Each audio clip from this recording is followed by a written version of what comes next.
WhatsApp guys, आज हम देखने वाले हैं Israel's emotional request to Indians this Diwali, light a diya for us says Israel.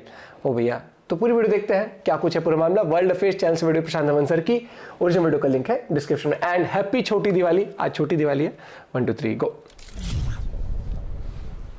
नमस्कार and welcome you all to world affairs. मैं हूं प्रशांत धवन। नाउ कल आप सबको पता है दिवाली है और इजराइल के जो एम्बेसडर हैं टू इंडिया, इन्होंने रिसेंटली एक बहुत ही इमोशनल अपील करी है सब इंडियंस को। यहाँ पर आप देख पाओगे इसका आर्टिकल।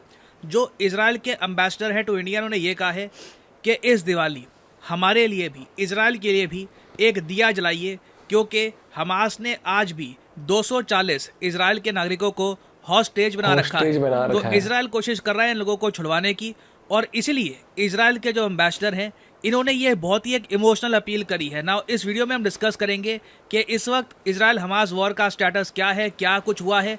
और सबसे पहले जो ये क्लिप है ना 1 मिनट की, मैं चाहता हूँ ये जो क्लिप है ये आप देखिए। Namaste. नमस्ते। Currently, 240 Israelis and foreign nationals, including babies and Holocaust survivors, are being held hostage by Hamas terrorists in Gaza. Israel is making every effort to secure their release.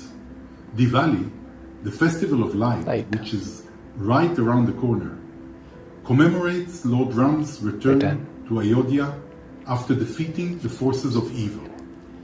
Similarly, just as Lord Ram's return was celebrated by lighting diyas, we invite you all to light a diya with the hope of bringing back home our loved ones who are held hostage and are separated from their families. Let us pray for their safe return and show unwavering support for their loved ones. ये सोचो ना यार, क्या condition होगी उनकी family की जिनके hostage बना के लेके चले गए। एक में सबसे ज्यादा वो लगा जब पैलेस्टीन का ये हुआ तो सब आ गए उसमें। जब पहला के लिए कोई बोल नहीं रहा उधर से। जब पहला हमला उन्होंने किया इतना गंदा इजराइल के ऊपर। इस वीडियो में आपने देखा कि इजराइल के एम्बेसडर ने लॉर्ड राम की बात करी, दीपावली की बात करी, हम क्यों सेलिब्रेट करते हैं इस फेस्टिवल को, इसके बारे में भी इनको बताया प्रॉपरली। इवन दो मैं यहाँ पर एक बात मेंशन कर दूं, इजराइल एक सेकुलर कंट्री नहीं है। आई मीन संविधान के हिसाब से अगर हम बात करें, संविधान के हिसाब से हम लोग एक सेकुलर कंट्री है, मगर इजराइल दुनिया का अकेला ज्यूइश मेजॉरिटी और एक प्रॉपर ज्यूज के लिए कंट्री है। उनके संविधान में लिखा हुआ है उनका जो स्टेट रिलीजन है वो जुडाइज्म है, बट स्टिल इनके जो एम्बेसडर हैं दूसरे रिलीजन्स के बारे में भी इस तरीके से बात करते हैं, तो इट इज़ क्वाइट इंप्रेसिव। और वैसे मैं आपको बता दूं, इजराइल हमास की जो भी वॉर चल रही है इसे 1 महीने से ऊपर हो चुका है। ये वॉर शुरू हुई थी 7 अक्टूबर 2023 को और अभी भी ये चल रही है, और कोई बड़ी बात नहीं है कि कई महीनों तक ये प्रॉब्लम चलती रहे। और अगर हम डेथ टोल की बात करें कि गाजा इजराइल दोनों जगह कितने लोगों की मौत हुई है, तो कंबाइंड टोटल आपको 12,000 के ऊपर मिलेगा। आई मीन इजराइल में भी जितनी मौतें हुई है, साथ में अभी जो गाजा में ऑपरेशन चल रहा है इजराइल का, उसमें भी 11,000 से ऊपर मौतें हो चुकी हैं।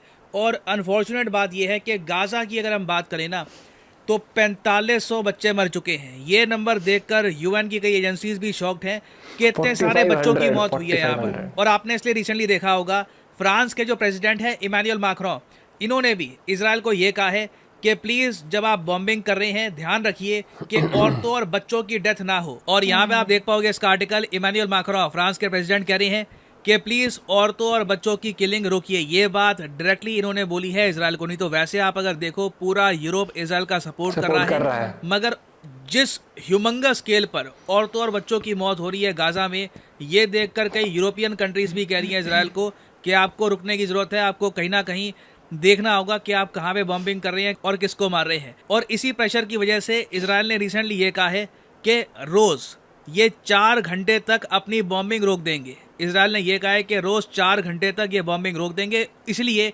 ताकि सिविलियंस जो हैं ये नॉर्दर्न गाजा से या फिर जो भी कॉन्फ्लिक्ट जोन है वहां से हट सके। ना जो ये जो 4 घंटों का पॉज है ये कितना ऑब्जर्व किया जाएगा, क्योंकि अभी कोई रूल्स वगैरह है नहीं, ना इजराइल पे कोई प्रॉपरली निगरानी रख रहा है कि इजराइल इस 4 घंटे के पॉज को प्रॉपरली इम्प्लीमेंट करेगा भी या नहीं करेगा। बट एटलीस्ट इजराइल ने अपनी तरफ से ये बात कह दी है कि 4 घंटे तक तो हम बॉम्बिंग नहीं करेंगे ताकि सिविलियंस उस टाइम हट सके। और जो ये 4 घंटों का पॉज है, ऐसा नहीं है कि इजराइल ये सब फ्री में कर रहा है, इसके पीछे भी एक डील की बात चल रही है।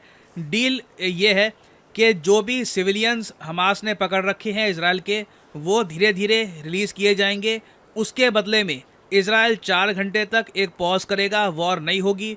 उस टाइम ह्यूमैनिटेरियन एड दी जाएगी हॉस्पिटल्स के लिए फ्यूल दिया जाएगा और इजराइल की प्रेजेंस में भी कई जो फलस्तीनी लोग हैं इनको छोड़ा जाएगा। तो इस डील की बात चल रही है, अभी इसको कंसिडर किया जा रहा है। मोस्ट प्रोबेबली इस पर आप देखोगे इन द फ्यूचर कोई पॉजिटिव डेवलपमेंट सामने आएगी। और इंडियन गवर्नमेंट का अगर हम स्टांस देखें तो भारत सरकार का स्टांस क्लियर है कि हम लोग चाहते हैं कि इमीडिएटली और अनकंडीशनली रिलीज किया जाए हॉस्टेजेस को इन गाजा। जो भी लोग हमास ने पकड़ रखे हैं इजराइल के, इन्हें अनकंडीशनली इमीडिएटली रिलीज करना चाहिए। तो आप कह लीजिए जो ये रिक्वेस्ट है इजरायली एम्बेसडर की, दिए वाली तो नहीं खैर, बट आप कह लीजिए अपील करने वाली जो बात है कि जल्द से जल्द रिलीज करना चाहिए हॉस्टेजेस को, इसमें बिल्कुल इंडिया इजराइल के साथ खड़ा है।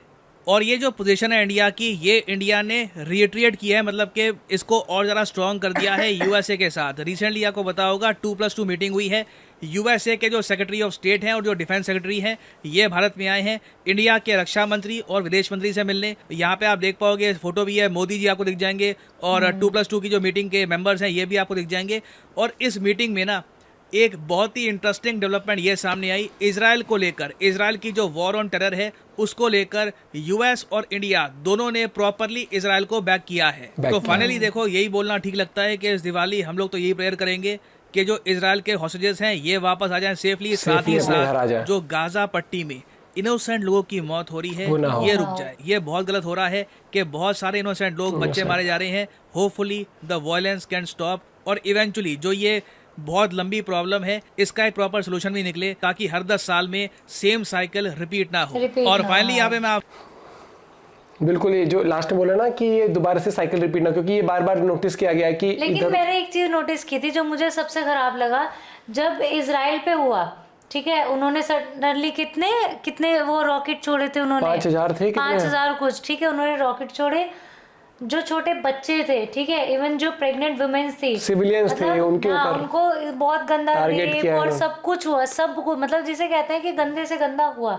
उस टाइम बहुत कम ये चीजें आई थी, हाँ हो रहा है। जैसे अभी अगर मैं देखूँ ना कि I stand for Palestine, save Palestine ये कर रहे हैं, लेकिन उस टाइम बहुत ज्यादा उसमें किसी ने नहीं बोला सेव। वो इनोसेंट तो वो भी थे, यूरोपियन कंट्रीज ने बोला, इंडिया ने बोला, लेकिन जैसे लेकिन वैसे नहीं बोला किसी ने जितना अब कह रहे हैं। जैसे जब इजराइल ने वो जो हॉस्पिटल पे जो वो हुआ था, ठीक है, अब वो पता नहीं इजराइल से हुआ था, वो हमास ने किया था, वो किसने मिसफायर जो हो गया था, मिसफायर हुआ था, ठीक है, वो नहीं पता किसी ने किया था। लेकिन तब भी सबने इजराइल को ऐसे बोला ये कर दिया, वो कर दिया, ये कर दिया, वो कर दिया। लेकिन उस टाइम पे किसी ने ये नहीं बोला कि उन्होंने बहुत ज्यादा, अगर अभी भी देखो ना तो बहुत गंदा उन्होंने किया था, शुरुआत उन्होंने की थी। नो डाउट इनोसेंट तो ना यहाँ पे मारे जाने चाहिए ना, वहाँ पे जो बेचारे बच्चे हैं, जो औरतें हैं, बट बहुत गलत हुआ था। आपका क्या पॉइंट ऑफ व्यू जरूर बताइएगा। एंड बिल्कुल एक दिया जरूर जलाना कि सेफली अपने घर आ सकें हॉस्टेज। और ये मैं कहूँगा कि गाजा में जो इनोसेंट है भाई यार, उनके साथ नहीं होना चाहिए। वो थोड़ा सा मुझे लगता है कि तरीके से हो सकता है, अगर इजराइल जो भी इलाज कर रहा है उनका अच्छे से बढ़िया तरीके से, जो मतलब वहाँ से हमास का खात्मा कर रहा हो। बाकी मिलते हैं आप लोग वीडियो के साथ, बाय बाय, टेक केयर।